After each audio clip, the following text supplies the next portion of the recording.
Welcome to Pushing Forward with Alycia, a podcast that gives disability a voice. Each week, we will explore topics like confidence, ambition, resilience, and finding success against all odds. We are creating a collective community that believes that all things are possible for all people.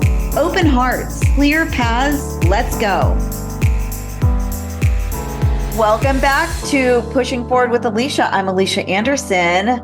Welcome to our special year in review episode. It's the end of 2023. We are just about to enter 2024. And I've invited Marty back on because we decided that it was a good idea to reflect on our highs, our lows, and everything in between. Gosh, we've had an amazing year this year. We're so excited to kind of review it with our community here on Pushing Forward with Alycia. Welcome back, Marty. Hey, everybody. So excited to wrap up the year. 2023 has been amazing, and I can't wait to share with you all about it. I'm really excited to review this year because we've had a lot of fresh experiences. We've learned a lot this year. We've had some unforgettable events and adventures. So I don't know, we want our audience to sit back, relax as we dive into a year in review, 2023. So where should we start, Marty? I think we should start, I'm going to suggest, and you let me know if you agree, I think we should start with our favorite podcast moments. We launched this podcast this year. It's been our labor of love. It's been a project that we have been devoted to. Yeah, there's been so many amazing stories that we've been able to release in just a short time. I know, wow, we look back and we started our project gearing up, thinking about doing a podcast way back at the beginning of the year in January and February. And it wasn't until June, end of June, beginning of July that we actually launched. And so it took all that time to prepare. And we had so many guests lined up. We learned the interviewing process. We learned to get comfortable with the microphones. We tried to get the right technologies in place and all these things. And yeah, the guests that we've had on have been amazing, from the nurse and the fitness people and all the different sports and different disabilities and all the things. But one of the highlights for me was getting to listen to Brad Parks and you talk about the beginnings of wheelchair tennis. As an athlete and a fan of sports, that really hit home to me. I love it. That was a great moment. And I think that kind of ties into my favorite moments of the podcast this year was, number one, like you said, this was hard. This was challenged me. It challenged you. It challenged our relationship at times to try to get this out, get a product out that we were proud of, and get used to the process of being podcast hosts and diving into this type of content and getting to a place where, I don't know, for me, it's different than speaking. So I was worried sometimes about delivery of message and if I was going to even be good at this. So I think overcoming that and transitioning from a speaker into a podcast host has been a really impactful moment for me. Doing this podcast, we wanted to honor the conversation of disability and bring it to a more normal, standard, regular conversation and expand on all the things that you're speaking about in your speeches.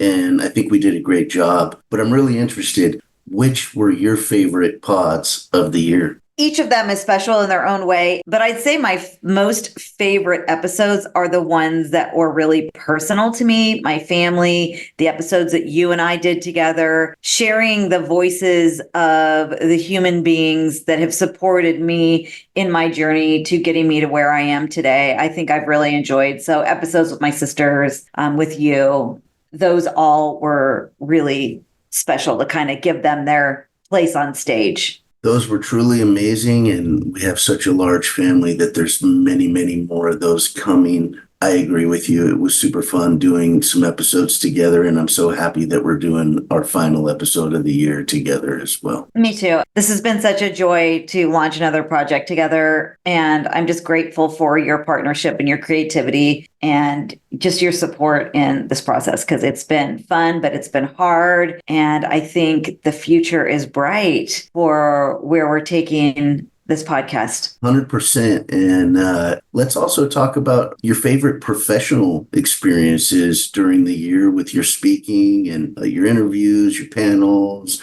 all the different things that we've done. This year was one of the biggest years that we've had yet with our business. And have we been in front of amazing brands like Dream Come True, Can't Believe That We're Here brands, NBC, Comcast, Blue Shield, California, Etsy, eHarmony. I mean, the list go on and on about the companies and partners that we've had this year.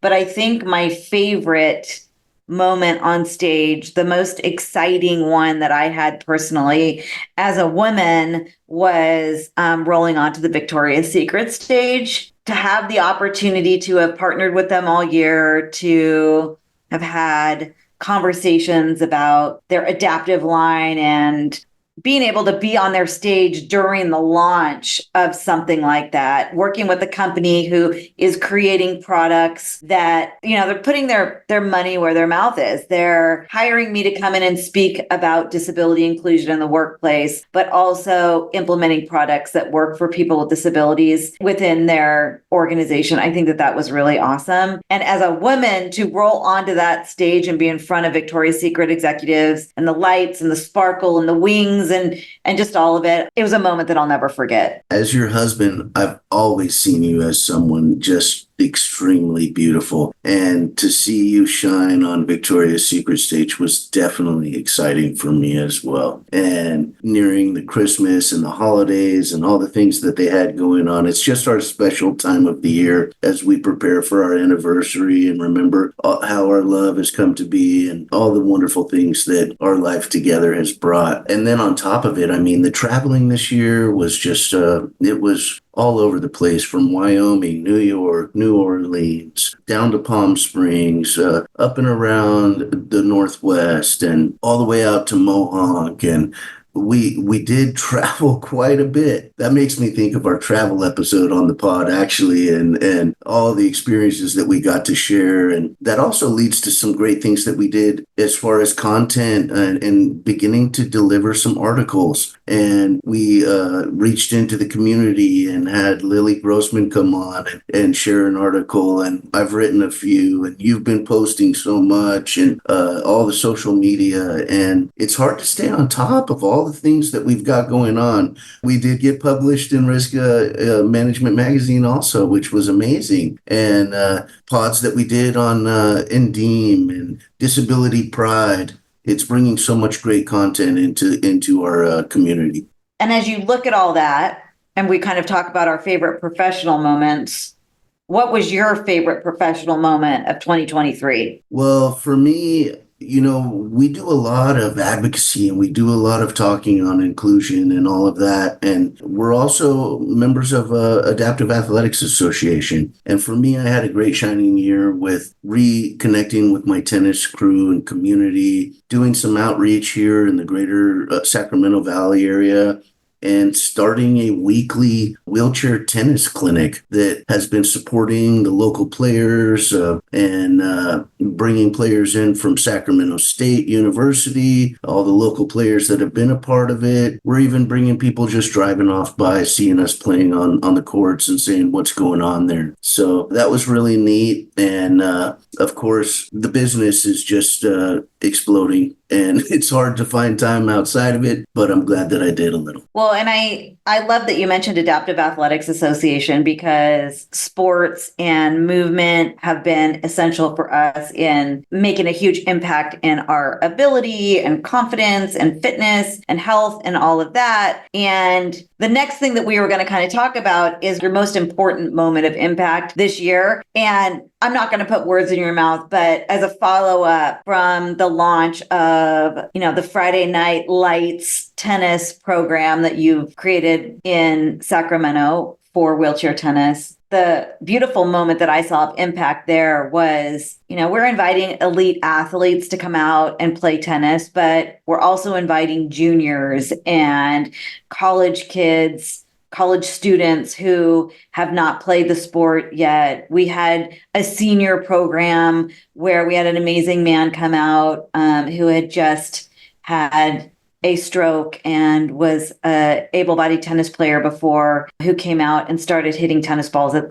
75. I don't even know how old he was. You could probably share that. Two people driving by and going, oh my God, I've never played tennis before, pulling their wheelchair out and joining. And so I'll let you kind of speak to that, but I do think a moment of impact that was really important this year was building our community within tennis, having it be multi-layered in diversity, senior, junior, elite, and ending the year with ugly Christmas sweater party with everybody, which was absolutely amazing. When you're talking about impact, I think that one of the things that I did this year was the volunteer time that I put into the USTA in becoming an adaptive and wheelchair board member and committing to the monthly conversations as to what's happening in the movement for adaptive and wheelchair tennis across our country. And that is a testament to the experience that we bring to the conversation. And it made me feel like all the time that I've put in over 3 decades of tennis to be able to commit that experience to the conversation and help bring a new level of professionalism that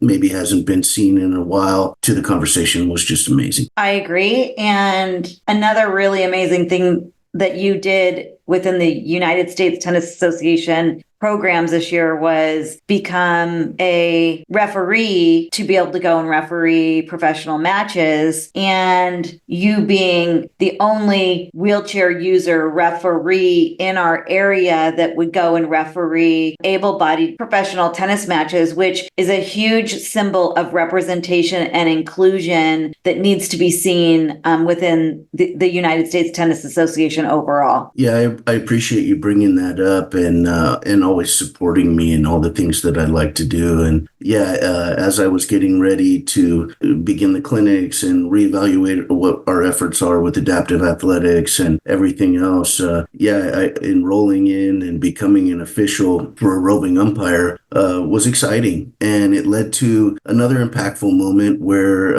I helped and you came and witnessed my work with the Special Olympics at the Folsom Summer Games this year, watching the players there. And it's just a testament to our desire to see all the different disabilities that we can and try to bring some level of conversation to everyone in our community and not just focus on our small niche of it. And that makes me think of another impactful moment this year in Wyoming when we went to the Governor's Council on Developmental Disabilities and how you had such a moment with our peers in the intellectual disability community. Why don't you tell us about that? Yeah, I mean, we've talked about that one time before on this podcast, but I would say for me, that was one of the most impactful moments in the work that we're doing. And that, we were at a big conference in Wyoming. I had an opportunity to speak to not only the facilitators of programming for individuals with developmental disabilities, but also speak directly to them. There was a large portion of the audience were actually our peers and had some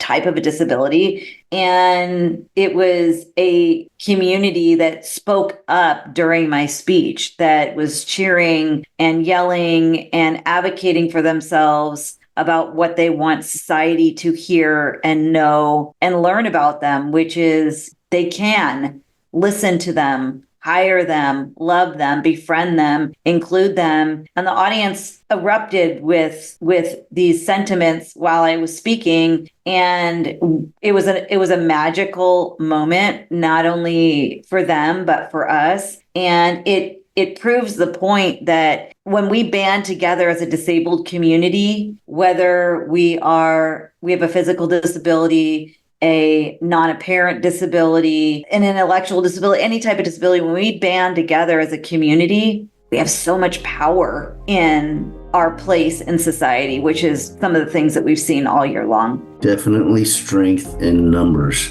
And I think that's a great theme for us to try to keep pushing forward into the new year. I love that. And this is a perfect time to take a quick break. You are listening to Pushing Forward with Alycia, and we will be right back.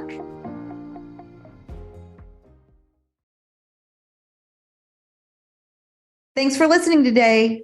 If you have an episode idea, know someone I should interview, or have a story that needs to be told, reach out to me at AlyciaAnderson.com. That's ALYCIA Anderson with an O.com. Click on podcasts.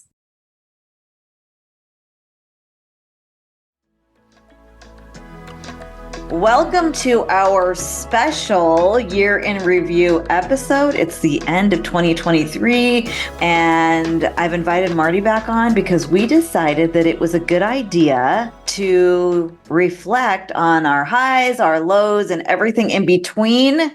If I could share one more moment of impact, because it was just really special to me, and it was one that I'll never forget. It was the moment when I was speaking at the Rolettes Experience, which was a women empowerment weekend for women who are wheelchair users and disabled. And I had the opportunity to speak as a keynote and then on a panel, and then also speak to the teens and share my perspective with them about growing up with a disability. And in that whole session, I had a young girl approach me who was in high school, and she was so excited to meet me. Like, I could just see it in her eyes how excited she was to meet me. That alone made me feel really good. But she came up and said to me in a sort of shy that she had not only watched my TEDx talk, but she did a report on it and presented on it in school.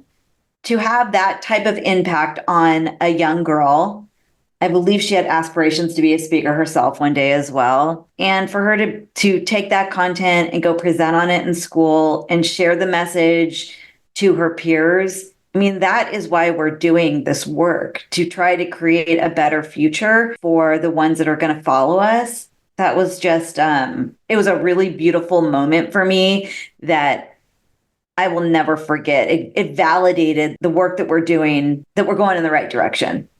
Yeah, I wish I could have been there to witness that. I'm so jealous of Carrie for tagging along with you on that trip. You know, as you were speaking, the opportunities for impact all year long, you just kept popping into my mind. The Society for the Travel Managers, and sharing how it is to travel to all of the collegiate boards, and then just on and on, really. You spoke for the Riverside County Office of Education that impacts 400,000 students all throughout the Riverside area county, and sharing and doing the training with the microlearning on top of the keynote. Another great impactful moment. What was so cool about the Riverside County of Education conference? It was, again, validating the industry that needs to hear this message and do better for our youth, the kids with disabilities, to be including them in mainstream classrooms, to be including them in programming. Like, one of the things that we learned there was kids with disabilities, depending on the school, don't have an opportunity to even get Letterman jackets. And there's this whole advocacy program going on right now to try to allow children with disabilities to qualify for Letterman jackets if they're playing wheelchair tennis, if they're in, some type of organized sports or programs that are for people with disabilities, Special Olympics, Paralympics, and such. So we've just learned so much about how much opportunity there is to continue to educate and try to do better in our society. And even for the opportunity for those sports to be integrated into the high schools, middle schools, junior schools, elementary schools, and provide those opportunities for those students to shine right alongside their able-bodied counterparts. Amazing. I just got to say, Marty, this has been a year to remember. And just going down memory lane and thinking about the events that we've done, we've been in such a state of grace. We've been in the path has opened up for us to really help other people. And when we look back in the rearview mirror, I'm so proud of the work that we've done and how well we've partnered on it together. Yeah, and hopefully it's just beginning. Your message of disabling ableism has been received in so many corners all over the globe. It's a message that just doesn't get old, with so many people still needing to learn and hear about disability inclusion and the advantages of accessibility for all. Should we shift to another favorite theme? Sure, let's talk some more favorites. What was your favorite personal moment this year in all of it? As we travel and we go to all these events, we try to sew in a little bit of time for ourselves to rekindle our inspiration and give our hearts a lift and just find the spirit to continue on. And we've had so many great moments as a result this year. We've gone in Casper, Wyoming, and learned about the great migration of all the people moving west for the Oregon Trail, for the gold rush to Salt Lake, and the impact upon the Native Americans, and even going to Plymouth Rock and seeing where the Pilgrims landed and started this country, and in Philadelphia, going to the Liberty Bell and Constitution Hall. And before we get to mine, I was just hearing a theme in your favorite personal moments in all of our travel, which was a lot of the historical things. We learned a lot about our history, and I think that that's an important kind of note to translate into the work as well, is what's the history of the disability rights movement and the people that have come before us, and where do we need to go from that foundational work. So I love it that you were really focused on historical progression. Do you want to know my favorite personal moment? Oh, I'd love to. Okay. I'm going to kind of go with the same theme that you did, but I remember when we started dating. I mean, okay, so we just had our 12th year wedding anniversary. We've been together we met each other when we were 12. We've known each other for 30 plus years. We've dated for 25 plus years on and off, married for 12. And as long as I can remember, all you've ever told me is all I want to do is jump in the car and drive across the country over and over, just us, and experience new places together. We have flown all over this country, back and forth, up and down, every corner, so many states. In every event that we book, you and I always stay an extra day or two, and we go experience a new city or something that we haven't experienced so we can have new adventures together. And my absolute favorite moment of this year is that day on every trip where we go do something that we haven't done. We see something new. We experience new foods. We see new places, and we are doing that together. And to look back at that and understand it's such a privilege.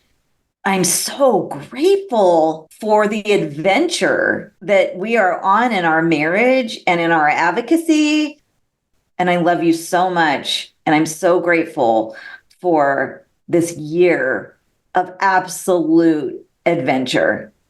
And I love you so much too. It's beautiful what you just said. And I really hope that those listening are inspired to get out there and try something and go for their dreams and discover these types of opportunities for yourselves, and continue to use them as a learning and sharing tools to make our world a better place. And literally, it's everywhere we go.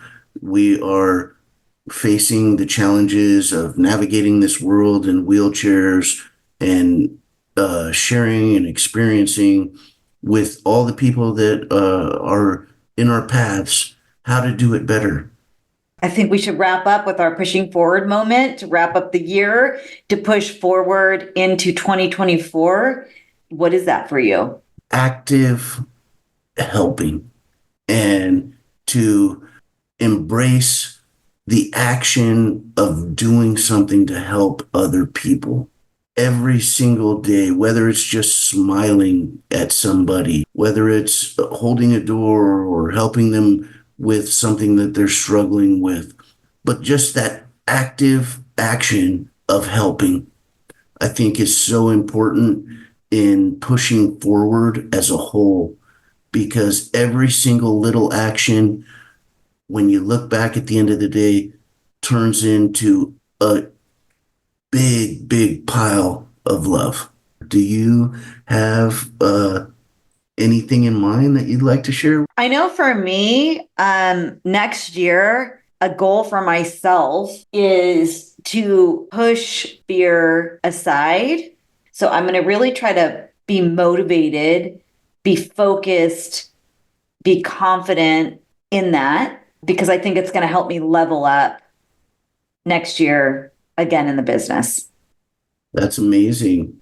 Thank you for being a guest and a co-host on this final episode of Pushing Forward with Alycia of 2023.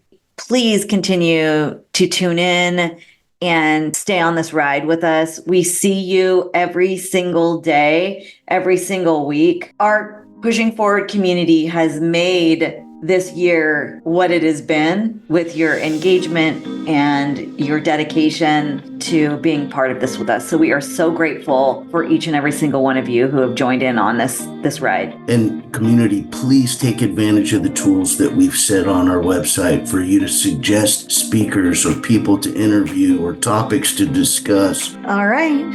Until we meet again in 2024, this has been Pushing Forward with Alycia, and that is how we roll on this podcast. Happy New Year.